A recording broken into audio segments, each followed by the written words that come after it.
As a reminder, any video that you see on Code Equestria is not being used for monetary gain, and any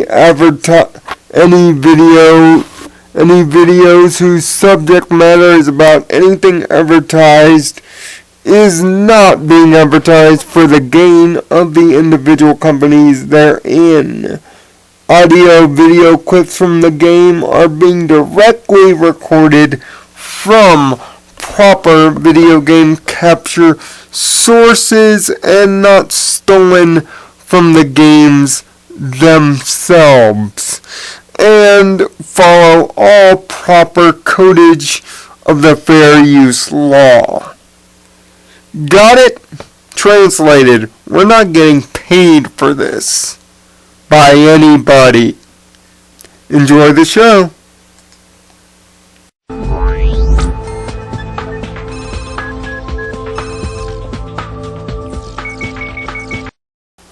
Welcome guys, and welcome back to Kadic. I am Nirvana Sparkle. Now, I just want to make this known right off the bat. I am a huge WWE fan.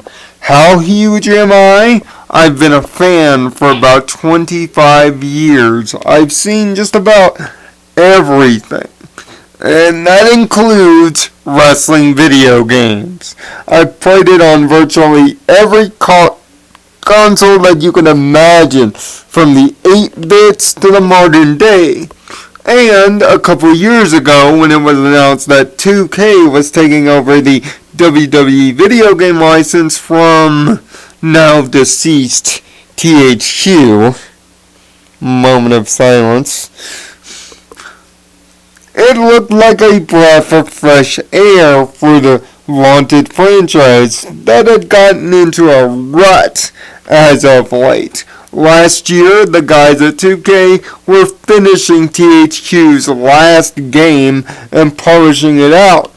Two somewhat stellar results thanks to the 30 years of WrestleMania mode, or in other words, in my lifetime, the time capsule of my existence on the planet Earth.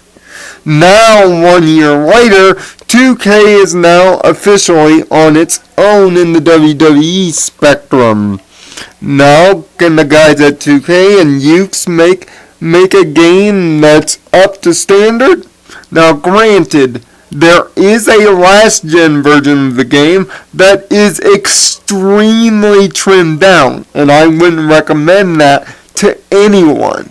The review you are about to hear me give here is of the next-gen version, the one on PS4 and, of course, my vaunted black and white death machine known as the Xbox One. Is it a return to form, or is it a disappointment? Well, let me preface this by saying this. The next-gen version of 2k15 almost seems like a reboot of sorts, a restart of the WWE franchise, seeing that Vince McMahon and the crew at Visual Concepts have given the game a new edict. Be more realistic, be more true to the product, have more detail, less arcadiness. And as so to that detail, 2K crafted a brand new gaming engine and a somewhat brand new control scheme to this end, and also slowed the game down considerably from its somewhat arcadey pace. Matches are slower, more derivative, more, wrestling paced, with the slow build up from two guys filling each other out using the new chain grappling system, using a rock, paper, scissors mechanic and the right analog stick. You try to gain control over your opponent at the beginning of the match using simple wrist locks and head holds to show your superiority over your opponent, also known as a test of strength. Once that has happened 2 or 3 times, the normal pace of a match match continues, from grapple moves to simple punch and kicks, which the punches and kicks are made slower this year. Thus, they have a more meaty impact in the animation department, which the animations have been vastly improved, although they are still stiff at times because of the slow pacing. Grappling is still the main name of the game. Tapping the button gets you a light grapple move, while holding the button gets you a heavy one. But with the addition of the returning stamina meter, yes, that is not a new feature. Do not let 2K fool you. It's a returning feature, actually, from SmackDown vs. Raw 2009. But because that series no longer exists, I guess you could call it a new feature. The stamina meter drains as you run, do punches and kicks, generally anything. If you're not moving, the stamina meter will recharge itself. And based on your brand new health meter that is happily color-coded, much like the returning body chart, your stamina will go down depending on your health, or if you do too many moves in tandem. The reversal system, quite complained about in previous games for its lack of proper timing, is still, however, a problem child in some sort, although it is still vastly improved over years before, especially in the ideal of strike moves, your normal punches and kicks. As for grapples, it could still use a lot of work, seeing that you're pretty much pressing the right trigger or R2 buttons, praying to God that the reversal will actually work. Now, as for your running grapples, they can still be somewhat cheap, but because of the new stamina meter, you won't see a lot of online noobs running around like an idiot trying to hit running grapples all the time. And as for the wrestler roster itself, it is lesser than previous years, but again, this game should be viewed as a starting point for the franchise, which is at the heart of this review's meaning. Everything is restarting again. Now, if you went to other sites or other places on YouTube, they'll talk about one of the most heavy-handed things about the new game is its lack of modes and features. Might I suggest to you to pay attention to history and pay attention to NBA 2k14 Next Gen. That's last year's NBA game. It was very trimmed down and didn't have much of the feature set as 2k15 has, which is very vaunted. Same approach goes with WWE. Some of the matches like Inferno matches, Elimination Chamber, ladder matches have been straight up removed. In other words, modes have been streamlined to fit what the WWE is actually using a lot of the time. You don't see a lot of ladder matches if you're a modern day wrestling fan. You just don't. And yes, that also includes to the create modes. Create an entrance is still there in its full entirety, but create a superstar clothes are limited in this game from previous years, and the create a finisher mode is gone, as well as the create an arena. But my only major complaint of these lost modes is the create a finisher mode. I can really do without a create an arena mode. You can still create your own custom logos using photos and things to upload to community creations, as well as share your own custom superstar templates as well as always. But the lack of finishers and arenas does make the community creations seem paper thin. But I would suggest to you that it would all be back probably next year, if not in year 3.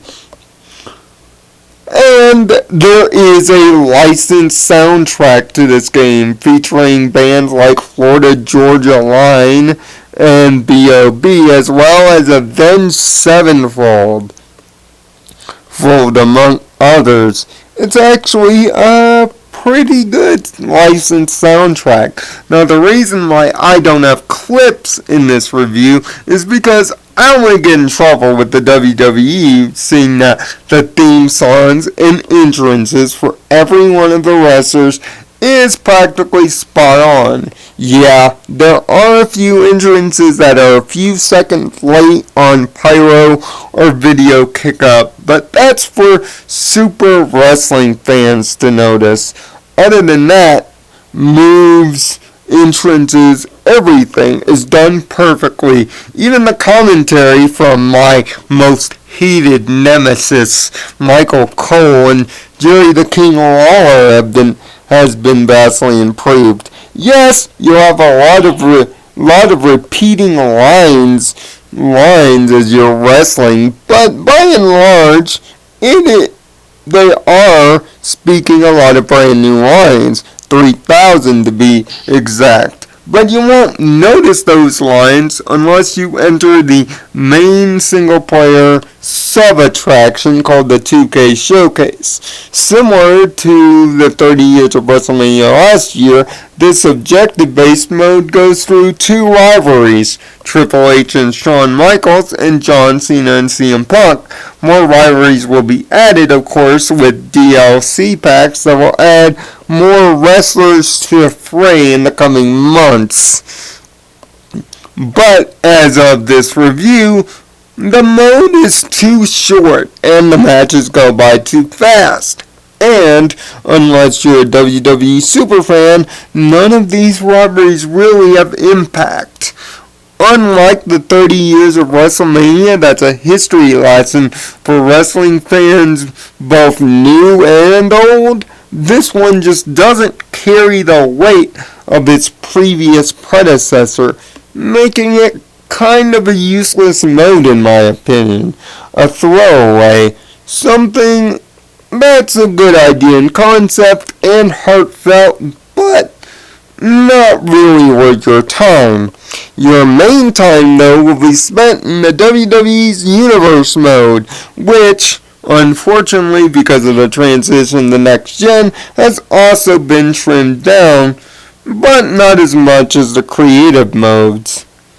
But all the basic features of Universe mode are still intact and are still useful, making the mode still a ton of fun to play if you're one for the creative.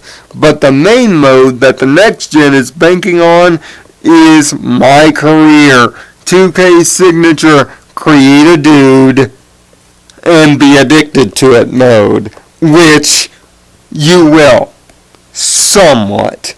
My career starts you off from the NXT Development Center in Orlando, Florida, starting off as a relative nobody as you wrestle and earn more fans and win matches, and as well earn upgrade points in the vaunted virtual currency. You'll rise up the ranks from nobody to WWE champion over a 15-year time span, which 1 week translates to 1 month unless you're on the main rosters of Raw or SmackDown, in which months are divided into 4 weeks. This can make the mode seem to go by relatively quickly, but because of everything else, mainly the 2K Showcase, the mode isn't able to spread its wings and fly like it should, like the NBA counterpart. But for a first-time mode, this is the building blocks to everything we expect. Wrestler interactions, however, are few and mostly are done by text, not by actual cutscene like in 2K, so it can draw you out of the moment sometimes. But by and large, and also with the different weight classes and skill types being extremely limited, 3 weight classes, lightweight, heavyweight, and super heavyweight. Super heavyweights unable to be chain grappled by the lesser, and cruiserweights being faster but having less stamina. There is a limitation of the choices you can make in terms of creating characters. And of course, no divas can be created. So, sadly, no Twilight Sparkle winning the Divas Championship and bringing respect to a division that needs respect. Sadly, that's gonna have to wait till next year. Which, that seems to be the theme with WWE 2k15. It's a good starting point. A very good starting point. Graphics, gameplay, and everything else seems to be in place. But it's got a wait till next year motif due to the limitations of the modes that are not in the game. However, the limitations of modes should not, by any circumstances, be a deal breaker. If you look at the game as a restart of the franchise, you'll be happy to know that WWE's video game future is on good legs. Just don't expect a lot when you get here. Just know that everything that has been done to the best of its ability. Even the vaunted online mode that used to lag problems and connection fits have been fixed, at least on my end. And that I am eternally grateful for. That's why I give WWE 2k15 a non-wrestling fan's biased rating of a 7 out of 10. It's a good start for a new generation of wrestling games, and I'm sure over the next coming years, this game will be looked back on as a starting point and a benchmark to future greatness to come. If 2K treats WWE much like it does its NBA series, you can expect great things in the future. Until the next Kadic Reviews, and leave your comments about 2K15 down in the comments section below if you played it. Until next time, it's too bad I'm too good, and I'm Nirvana Sparkle. Find peace in your own Nirvana, and thanks for watching. Hey guys, if you want more Kadic Reviews, make sure to check out our Kadic Reviews playlist. Most notably, my friend Dragonheart's recent review of Wolfenstein: The New Order. Yeah, it came out a little late, but it's all good. And yes, we're gonna have a top games of the year video coming up very soon. Make sure to leave your comments about WWE 2K15 down at the comments section below. Till next time.